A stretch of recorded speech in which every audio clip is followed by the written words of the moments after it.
Start tayo. Magandang araw sa atin lahat mga kababayan, saan man panig kayo ng daigdig naron. Dito na naman tayo sa another episode ng ating vlogs, Badong Ratilis po.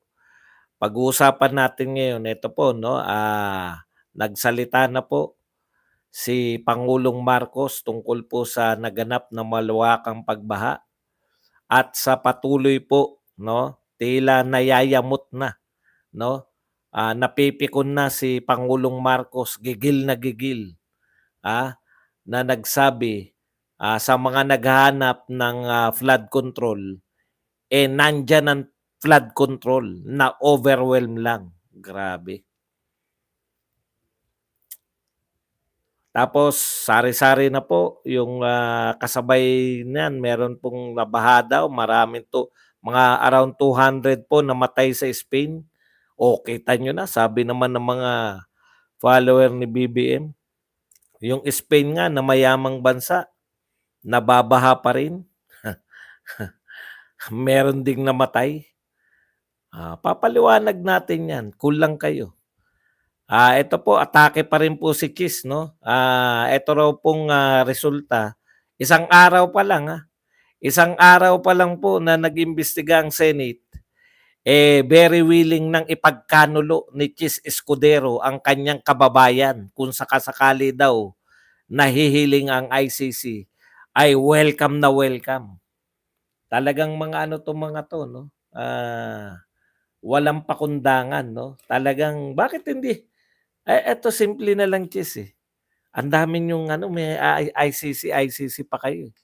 Kung naniniwala kayo na may kasalanan si Tatay Digong, puwede niyo ngang kayo na mismo ang gumamit ng mga testimonya niya at sampahan niyo na reklamo. The fact na hindi kayo naniniwala o yung panyanyari na ayaw ninyong magsampa ng reklamo, naniniwala ako na hindi kayo naniniwala, no, na mayroong kaso. Kasi matatalino naman kayo, eh. Bakit ICC?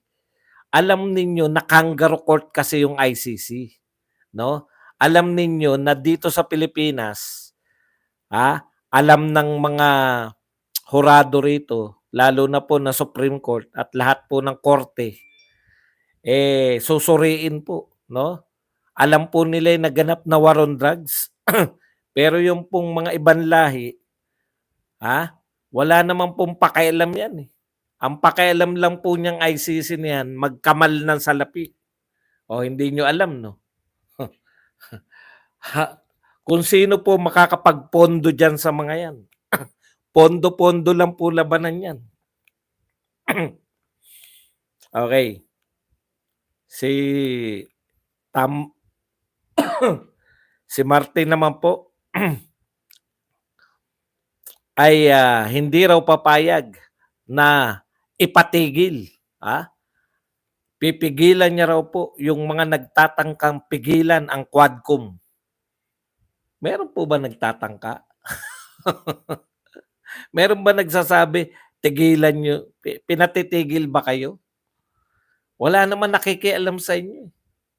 Yan po mga pag-usapan natin at iba pa po mga balita. Pero bago yan, kung bago ka pa lang dito sa ating channel, mag-subscribe ka na. Dahil ito lang ang tayong channel na may kinikilingan, may pinapanigan. Una sa balita, uli sa impormasyon, kaya ano pang hinihintay nyo? Pindot na, okay. Ayusin po natin yung diskusyon dito sa sinasabi to ni Pangulong Marcos. Marami po siyang sinabi ngayon, parang bumubuga ng apoy sa gigil, eh. Napapanood niya raw po sa dyaryo at napapakinggan niya sa TV. Nababasa niya sa radyo, no? Na napakarami. Medyo madalang tayo ngayon, nakasubaybay yata yung natin yung makikinis boss. Hindi, okay lang. Thank you very much, Amik. Normal lang yan. Ganyan lang talaga tayo. Kaya lang, dinidelay ko lang. Dadami rin yan. Maya-maya lang. Okay. Alam po ninyo, pag wala na, Puwede madali naman tayong kausap. Okey, punta tayo rito. Huwag niyo na intindihin, nagsimula na nga ako. Okey, alam po ninyo, eto po sa matagal pong panahon na si Pangulong Marcos ay, hinahanapan ng paliwanag dito po sa naganap na lalo na po yang, nasaan 'no, hinahanap po talaga nasaan ang bilyong-bilyong ginagastos sa flood control. Lilinawin po natin, marami pong sinabi si BBM, eh, 'no? Isa-isahin natin. Una, yung mga naghahanap yung mga naghahanap ng mga flood control, nandiyan 'yan, gigil na gigil, 'no? Nandiyan 'yan, na-overwhelm lang. Na-overwhelm lang daw tayo at ikalawa, very willing siyang imbestigahan. Magbasa po tayo. Basahin natin kasi narito na yung mga wordings ng mga pinagsabi niya, eh. Para walang kawala, mamaya sabihin niyo hindi naman niya yung sinabi. Maraming nagsasabi, nababasa ko sa dyaryo, naririnig ko sa radyo, television, nasaan ang mga flood control projects? Nandiyan ang mga flood control, na-overwhelm lang. With diin yun, madiin po yun, 'no? Dinidiinan po ni BBM yun, na nandiyan yan, gano'n ang pagkakasabi. Okey, na-overwhelm lang. Eto pa, meron pang sinabi rito, sige, wala akong problema but also they have to realize, yung imbestigahan daw yung flood control projects. Sige, wala akong problema but also they have to realize there are two sides to this. Talagang na-overwhelm ang flood control natin, may flood control tayo, hindi kaya. Okay, hindi talaga kaya dahil sa buong kasaysayan ng Pilipinas wala pang ganito. Ngayon lang natin harapin ito. Kaya dapat maunawaan talaga ng tao hindi lamang yung budget kundi yung science. What's the science? Follow the science, see what's happening. Okay, eto po ang tanong. So kung na-overwhelm po yung ating mga flood control program, umaamin po ba kayo na palpak? Sinasabi nyo ngayon science, 'no? Hinahanap namin ang flood control program. Sinasabi nyo science. Tama pala si Marcos, eh. Okay 'yan. Ayan, tama si Marcos.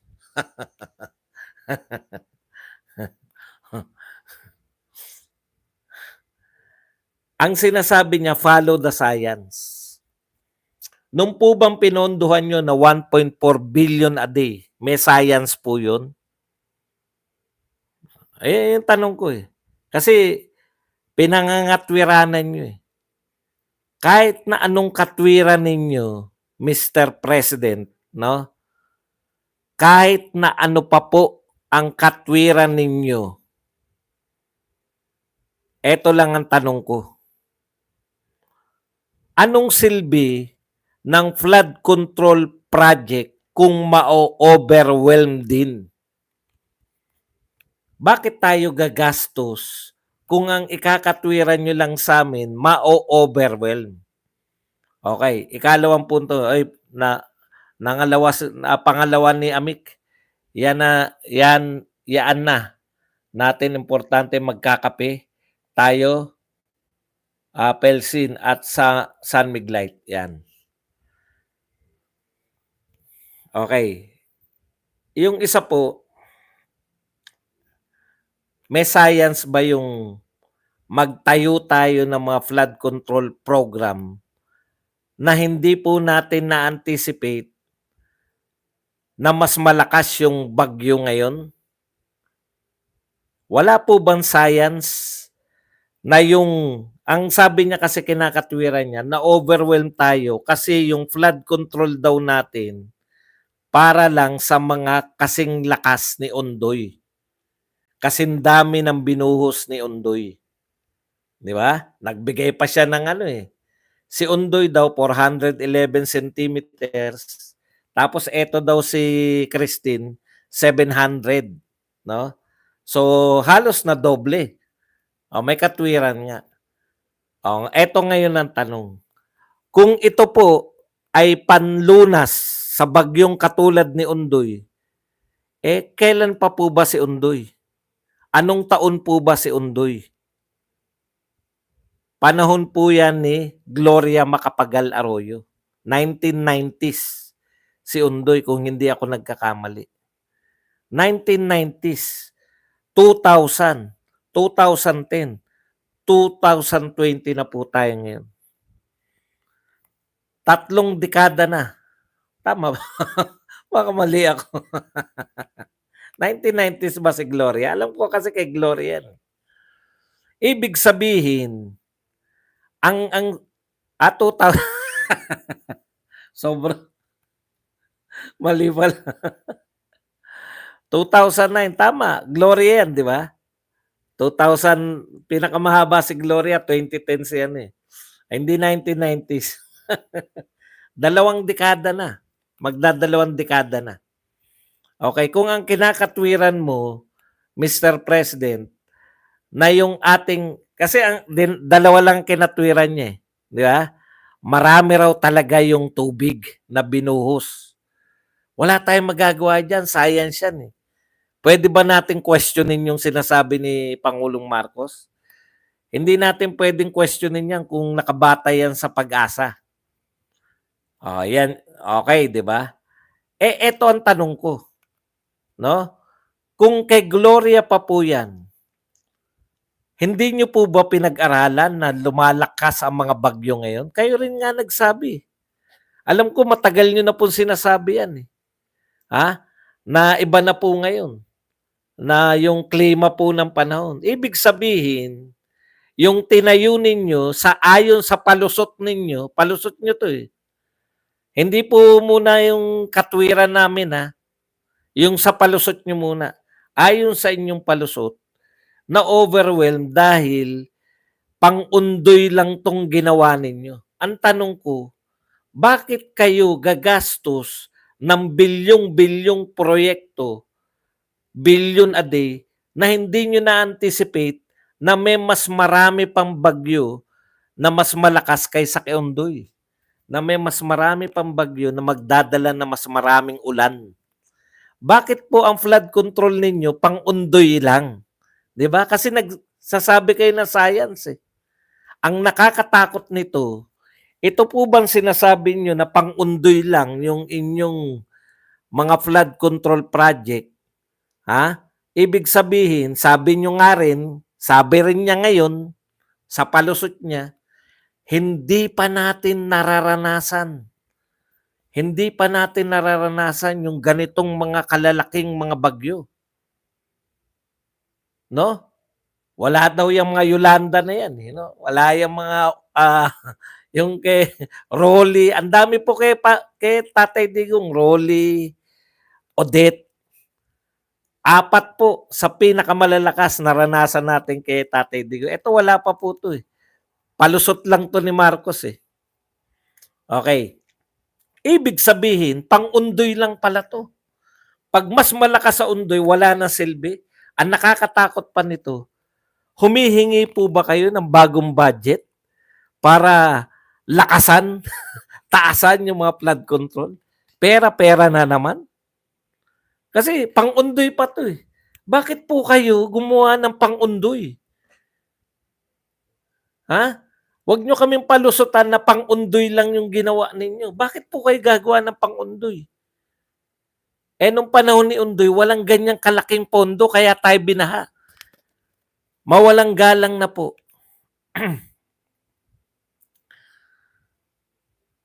Kaya tayo binaha, panahon ni Undoy, wala tayong ganyang kalalaking budget sa flood control. Baka ano lang yung flood control natin eh. Drainage, ano lang yung paghukay lang ng mga pagtatanggal lang ng mga basura eh. Sa drainage system eh. Yung sinasabi nyo na overwhelm, hindi po kapanipaniwala. Bakit kayo magbabudget nang wala kayong anticipation? Sinasabi nyo science, ko-questionin din ko kayo. Ibig sabihin, hindi nyo pinag-aralan yung mga flood control, basta lang mag-budget, basta lang may gawin. Tama po yan. Dapat po talagang imbestigahan kayo. Yung inyong DPWH. Isa lang po yan. Nasaan yung mga flood control na yan? Anong nangyari? Bakit hindi po nakapigil? Wag tayong magbulahan ng mga overwhelm. Kasi kung ang ikakatwiran nyo tuwing babaha, overwhelm, dahil malaki ang tubig, o eto tanong ko, si Christine yan, pwede yan, sinasabi nyo. Si Karina, na-overwhelm din? Hindi naman eh. Di ba? Ang sabi nyo, nabangga ng barko. Ang sabi ninyo, si Karina, 5,500 nabangga ng barko. Isa lang yung barko nakabangga sa 5,500. Bumaha po nung Karina. Hindi po siya kasing laki. Hindi nyo kinakatwiran yung overwhelm. Ang kinakatwiran nyo nun, nabangga ng barko, yung flood control. Kada babaha, meron tayong katwiran lang. Ipakita nyo sa tao, mag-ocular inspection kayo. Nag-o-ocular nga kayo sa mga mangingisda doon eh. Palpak lang yung ocular ninyo. Dahil nung pumunta kayo ron, sa mga mangingisda ng Zambales, anong sabi nila? Hindi namin kailangan yung ayuda, 2 araw lang maano. Ang kailangan namin, yung panahon ni Duterte, nakakapangisda. Napahiya yung mga congressman nyo. Ngayon po, i-ocular ninyo. Ipakita ninyo sa mga press people. Eto yun. Kung undoy lang, hindi tayo babahain. Pakita nyo po sa amin. Kung kasindami lang ng tubig ng undoy, papanong hindi tayo babahain? Yan yung katwiran nyo eh. Ikatlong punto. O yun, pangalawa, no? Si Karina po ba? Kasi nilaki rin ni undoy? Hindi. Mahina lang po si Karina. Bakit may baha? May flood control na rin ng Karina. Ibig nyo sabihin, nagkaroon lang ng flood control sa panahon lang ni Christine? Letter C lang eh. Si Karina. K si Christine. Ilang bagyo lang ang nakalipas eh. Ibig sabihin, no? Ibig sabihin po, panahon ni Karina, kasing lakas din ng undoy. Hindi nyo nababanggit yan, kasing lakas ng undoy. Bakit bumaha kay Karina?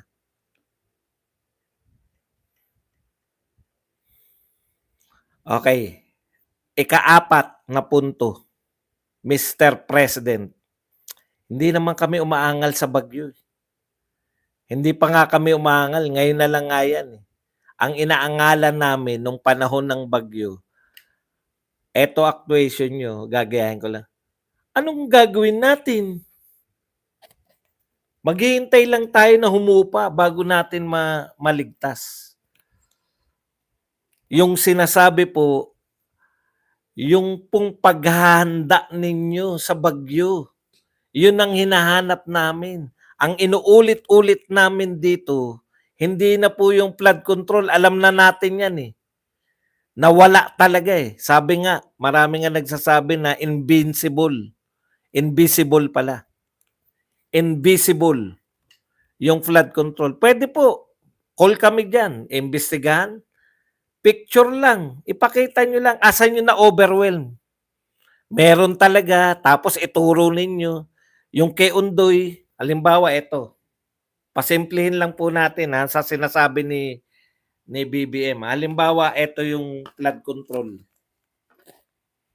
Ito halimbawa. Hanggang dito lang yung kay Undoy. Sasabihin nyo, papakita nyo. Parang yung sa Marikina River, lagyan nyo ng guhit. Ito lang yung kay Undoy. Dumami yung kay Christine, lumagpas. Para po maniwala kami na may totoo. May totoo kayong mga flood control program. Saan nakatayo yan? Halimbawa, eto gumastos kami rito na 1 bilyon. Ito ay nakatayo sa Santa Maria, Bulacan. Hahanapin ng mga taga Santa Maria, asan ba yung tinayong 1 bilyon dito? Alam nila yan, taga ron sila eh. Kung may tinayo o wala.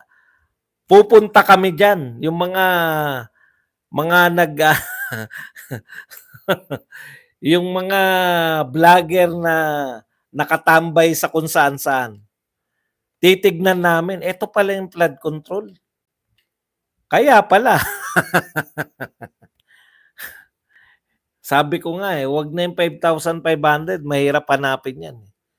Yung 10 pinakamahal na flood control na lang ang ipakita nyo, 10 lang.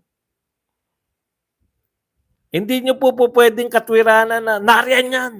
Gagalit-galitan tayo, "Nariyan yang flood control na yan." Ano yun, galit-galitan lang puwede na? Hindi po puwede yun. Binadgetan ng pera namin yan, eh. Ngayon tayo tapos, ayan 'no, sabi niya, "Oo, sige, wala akong Bongbong Marcos sa pag-imbestiga sa flood control projects. Oo, sige, wala akong problema." Wala pala kayong problema, kailan kaya yang imbestigasyon na yan? Senate at, Martin at Cheese. Oh, putyang iniimbestigahan ninyo yung mga natapos na noong araw pa, eh. Yung mga proyekto ni Duterte na pinalakpakan, tuloy pinapalakpakan uli ang mga Duterte ngayon. Pinapaalala niyo pa sa'min kung gaano kagaling yung imbestigasyon niyo. Alam niyo kung anong ginagawa niyo sa'min? Pinapaalala niyo sa'min kung gaano kagaling yung dating pangulo at nangungulila kami. Hinahanap-hanap namin ang kalinga nung tatay namin si Digong. Hindi po obra yan na overwhelm. Ibig sabihin na na-overwhelm, merong ginawa, natapon, di ba? Kunwari may pader diyan, sumobra yung tubig, na-overwhelm. Hindi nasira, na-overwhelm ang sinabi. Hindi winasak ng bagyo. Paano wawasakin yun? Kung wawasakin lang pala, putya, bit pa kayo nagtayo? Ibig sabihin, eto okay to. Yung flood control na yan, wag lang babagyo, hindi yan masisira. Ha?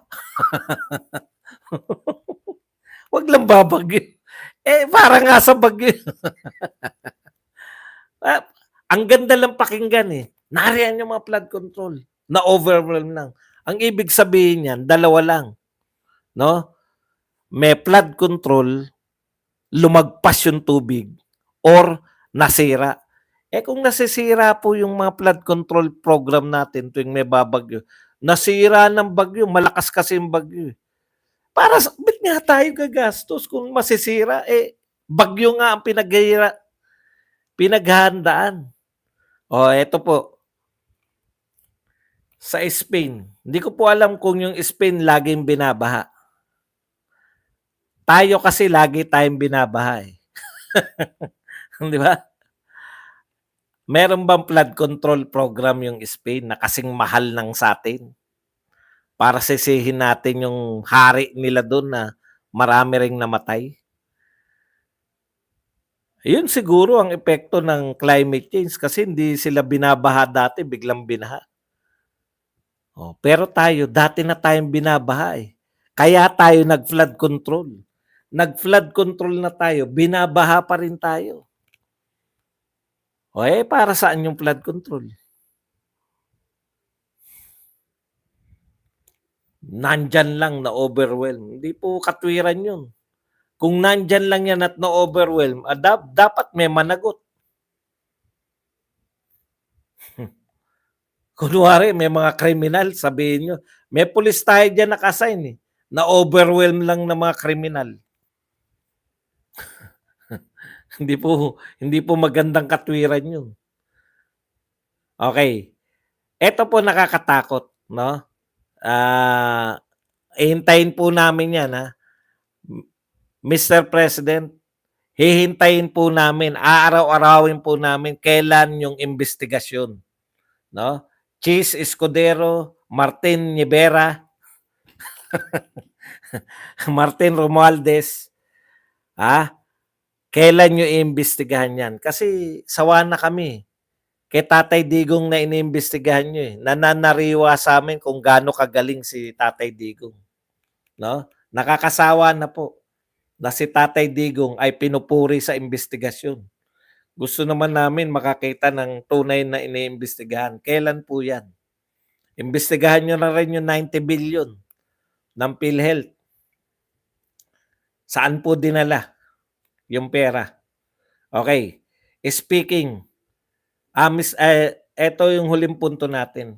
Actually, kami po, naaawa kami sa binagyo, Mr. President. Hindi po dahil na-overwhelm yung inyong flood control. Naaawa po kami kasi walang rubber boat, no? Walang rubber boat, wala po tayong rescue operation dahil hihintayin pang humupa bago mag-rescue. Wala po kaming nakita, literally wala kaming nakitang evacuation center. Imposible. Kakampi ninyo lahat ng media eh. Kung may evacuation center, pinapakita dapat yan para ipakita na ito, handang-handa. Yun po yung hinahanap namin actually. Yung sinabi ni Tatay Digong, nasanay kami, 2 to 3 days bago pumasok ang bagyo, handa na ang lahat. Handa na ang kahon-kahon ng pagkain, food packs ng DSWD. Handa na po yung mga matutulugan ng mga mag-evacuate. Nag-iikot na po yung barangay, wala pa pong ulan. O mamayang hapon po, pag serena, lahat po tayo pupunta sa barangay hall o pupunta tayo rito sa may court. Yung mga taga-barangay Santa Isabel, dito po kayo pupunta, dito po evacuation center. Yun po yung hinahanap namin. Wala po. Wala po kaming nakita, Mr. President. No? Kim po, thank you very much sa $5 na pangkape. Hindi naman po yung na-overwhelm ang inaano namin. Yung immediate. Narinig namin kayo, nagme-meeting kayo, may bahana eh. Narinig namin yung meeting nyo, nagyabangan pa yung dalawa eh. Humingi na kami ng tulong sa US. Natapos na po ang bagyo. Nag-eleksyon na sila, walang tulong ng US. Buti pa yung mga Southeast Asia country, oh. Nagdadatingan pa yung tulong ngayon. Sa US, wala po. Walang nagawa yung EDCA? Kala ko ba yung EDCA? Pantulong yan sa mga trahedya. Hindi ko rin alam. Anong gagawin natin? Ayaw nilang tumulong. Kamot lang, Mr. President. Anong gagawin natin? Ayaw nilang tumulong.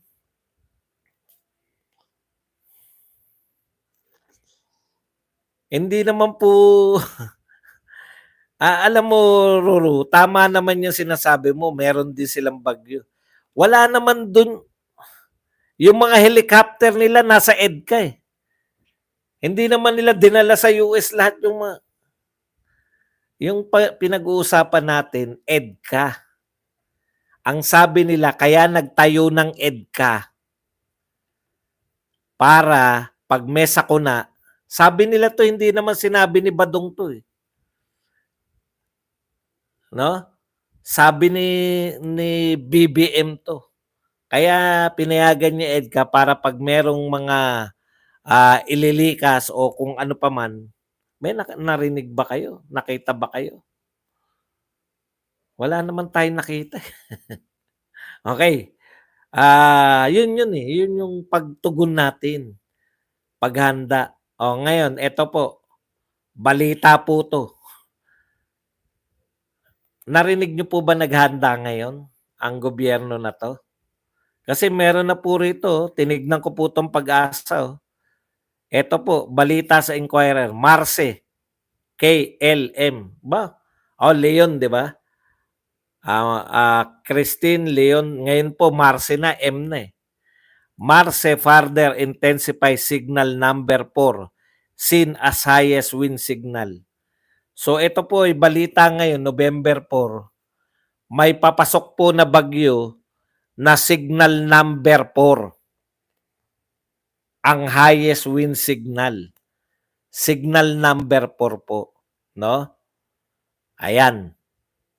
Papasok na po ngayong gabi or bukas ng umaga ang pasok sa atin sa Pilipinas. Ang tanong, meron na po bang hinanda? Meron na po bang hinanda ngayon? Nag-meeting na po ba si Mr. President tsaka yung mga NDRRMO? Meron na bang nakahanda sa mga dadaanan na mga evacuation center? Kakikita ko lang nito, hindi naman ako gobyerno eh. Naghanap lang ako ng balita. Tinignan ko yung Inquirer. Aba, may bagyo pala. Wala po nakakaalam eh. Signal number 4, si Marce.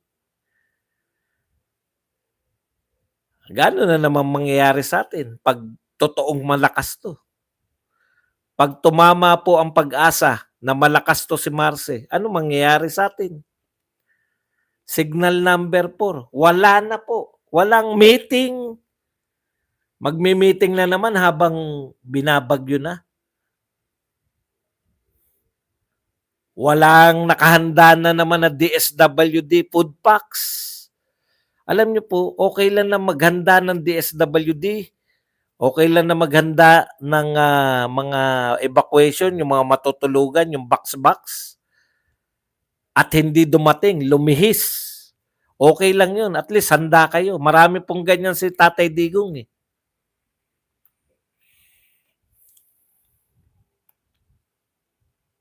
Pero ito po, papasok ngayong gabi or bukas ng umaga ang dating ni Marce. Wala tayong kamalay-malay lahat. Kailan po na tayo magkakamalay? Kailan po tayo magkakamalay na may bagyo? Pag ramdam na natin ulit.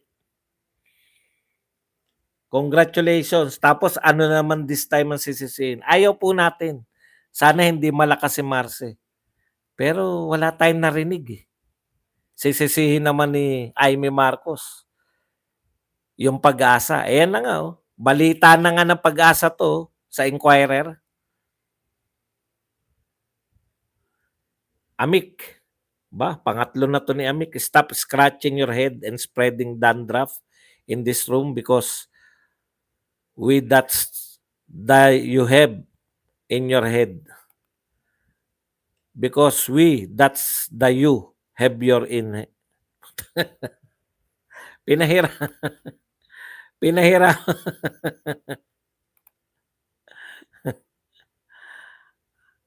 Ibilong Beach.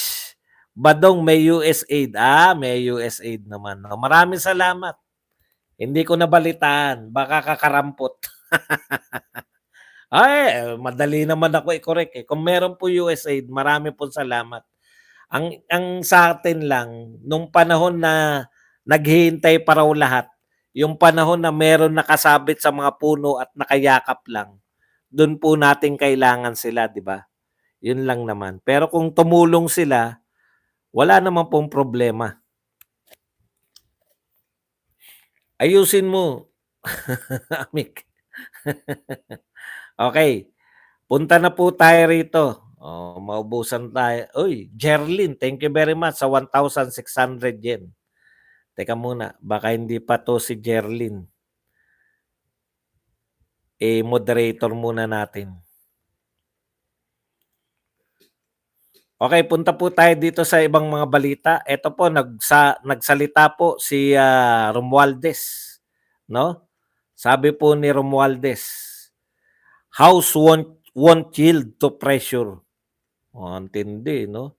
Ito po ang sa mga nagtatangka na pigilan tayo sa paghanap ng katotohanan at katarungan, isa lamang ang sasabihin ko sa inyo, hindi kayo magtatagumpay sa masamang hangarin nyo. Nagtataka ko rito sa mga palakpakan ng palakpakan niya mga yan. In this house of the people, parang parang tagpo sa mga sila Mao Zedong na nagsasalita tapos nagpapalakpakan yung buong Parang si Mao Zedong yung nagsasalita eh. In this house of the people, we are on the right side of history. And make no mistake, no matter the challenges, no matter the opposition, we will stand our ground. We will not yield to intimidation or pressure. We will not be swayed by the attacks hurled against us. Alam nyo, sa totoo po, no? Mr. Speaker, Mr. Chair, salamat kaayo Mr. Chair. Wala po ako nabalitaan. Wala po ako nabalitaan na pinatitigil kayo. Sino po na may pressure sa inyo? Hindi si Duterte, wala pong sinasabi na tumigil kayo. Si Sara Duterte, wala pong sinasabi. Si Bato, wala pong sinasabi. Ang sinasabi po nila, hindi sila a-attend. Alam ko yun ang sinasabi. Pag hindi ba sila umattend, matitigil kayo? Hindi ko alam kung saan nyo nakukuha yung pamempressure, pre-pressure, tindi, no? Alam nyo, ang takbo ng utak ng mga congressman, ang bilis eh. Wala nga akong placard na nakita na itigil nyo na yung Quadcom kami. Mga Duterte supporters, sa pagkakaalam ko, wala po nananawagan sa amin eh.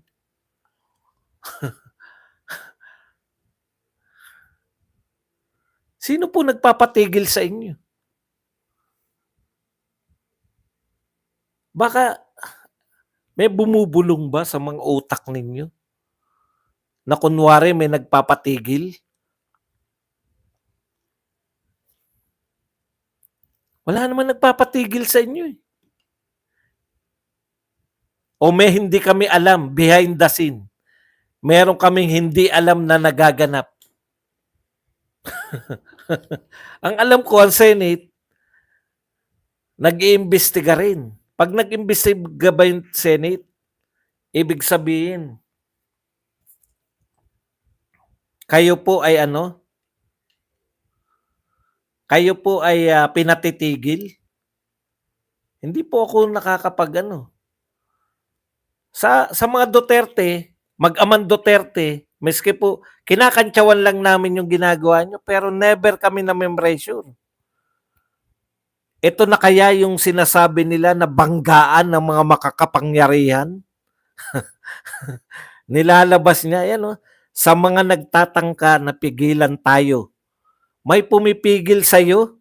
Talaga, yung kapangyarihan mo na yan? Ako hindi ko alam na meron po sa atin, sa mga Duterte supporters, wala po kaming panawagan na itigil nyo yan. Ang sinasabi namin, mag-imbestiga kayo ng mga tunay na problema. Katulad nitong flood control. Hindi namin sinabi tumigil kayo dyan. Alam nga namin hanggang 2028 yan. Gregory, thank you very much. Boss Buzz, they are the money taking people. Nasaktan yata kasi we are the real people. We still support FPRRD. Kung nagpapakita po ba yung mamamayang Pilipino na sumusuporta sila sa mga Duterte, ibig sabihin pinatitigil na namin kayo? Teka po muna, no? Baka hindi tayo yung tinutukoy niya. Hindi po ako chismoso. Pero 'di ba may nababalitaan tayo, no? Sa mga nagtatangga na pigilan tayo. Baka hindi para sa atin 'to. Kasi iba yung palakpak ng mga congressman eh. Baka isa to sa power dati magkakasama sila, 'di ba? Magkakasama yung power.b. Ano yung termino ni bumangga siya sa power.b? Wala pong pumipigil mula sa mga Duterte sa opposition, wala po. Kung hindi taga-oposisyon ang pumipigil, baka may ibang puwersang pumipigil. Ha? Yung isa pang kapangyarihan dyan. Sino kaya? Meron pa ba, bukod ba sa tambalang Martin at Saldico, meron pang ibang kapangyarihan na hindi natin alam kunwari?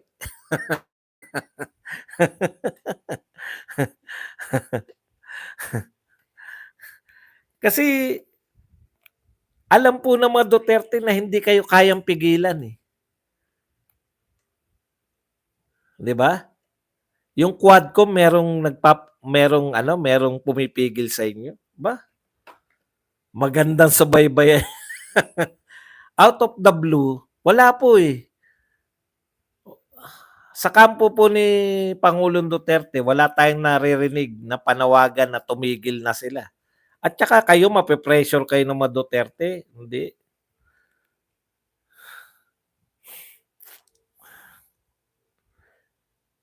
We are on the right side of history. Apektado na ba yung isang kapangyarihan? Sa totoo lang, tama po yung isang analysis din, eh, 'di ba? Kung si BBM lang, kung hindi po umientra si Martin, sino po ba naninira sa mga Duterte? Sino po ang nagsimulang manira sa mga Duterte? 'Di ba diyan sa House? Ibig sabihin, lugi si Marcos sa pinsan niya, eh, 'no? Kung hinayaan niyo lang yung mga Duterteng magtrabaho, sabi nga ni BP Sara, 'di ba? Kung hinayaan niyo lang ako, magtrabaho sa DepEd, magtanim-tanim lang ako, wala sana kayong problema. Eh hindi, eh. Hindi niyo siya hinayaan dahil threat ang mga Duterte sa inyo pong pagho-hold sa power. Kaya hindi ko alam kung bakit sino yung nagtatangka na pigilan tayo sa pagganap ng katotohanan at katarungan. Wala po, yung bang yung Quadcom, yung kay Grijaldo. Kutya si Grijaldo nga ang pinagbabantaan ninyo, eh. Pinagbabantaan ni Dan Fernandez, si Grijaldo nga, eh. Tignan natin kung sino yung puwersa na yan na pumipigil kay Martin. Naintriga ako, eh. Okay. Eto na naman po si Senate President sa kanyang pagiging dakilang waiter. Waiter at yung kanyang pinagsisilbihan versus Martin at ko ba? Meron bang ganon? Di natin alam. Manunood lang tayo. Tignan natin kung paano. Kasi magkaiba yung tinatahak, eh. Di ba? Pumoporma na ba ang waiter at ang pinagsisilbihan ni waiter? Nagkakaroon na ba ng banggaan ng mga powers that be? Kasi ang Duterte, wala pong panawagan na itigil nyo na yan, itigil nyo na yan.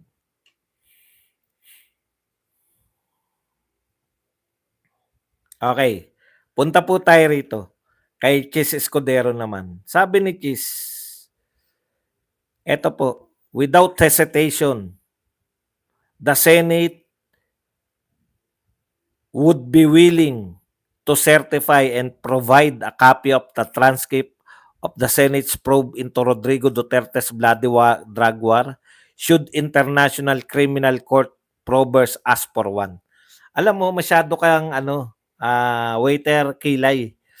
Masyado kang, alam niyo yun, yung, anong tawag doon, papansin sa ICC? Wala namang humihingi sa inyo. May request ba ang ICC? Hindi nagre-request ang ICC. Kayo pa ang nag-o-offer. Ikaw pa nag-o-offer.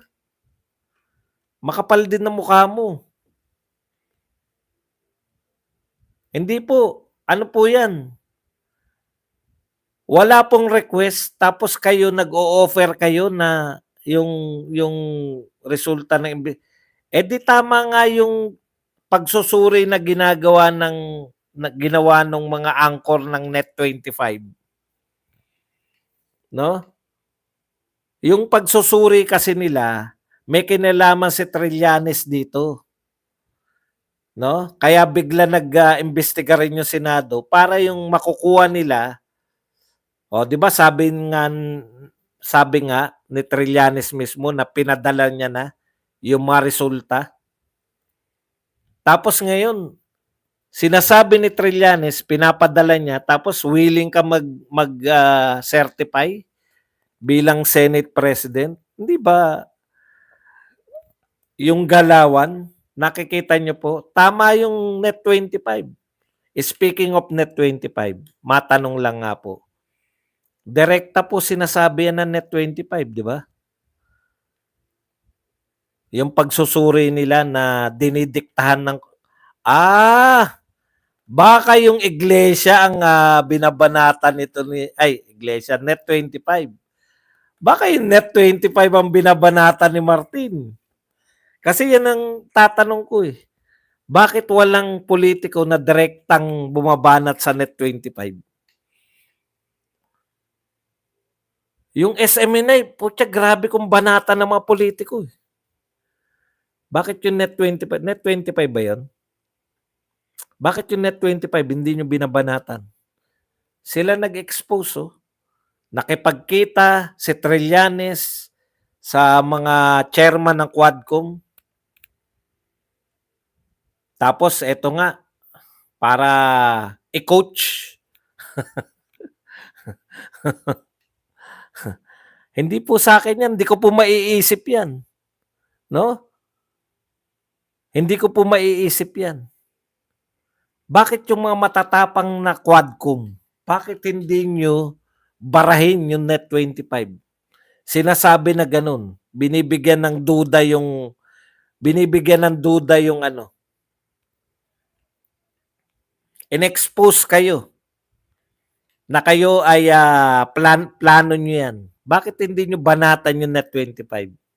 Alam namin ang kasagutan. Di ba? Alam namin ang kasagutan. Bakit takot kayo lahat sa Net25?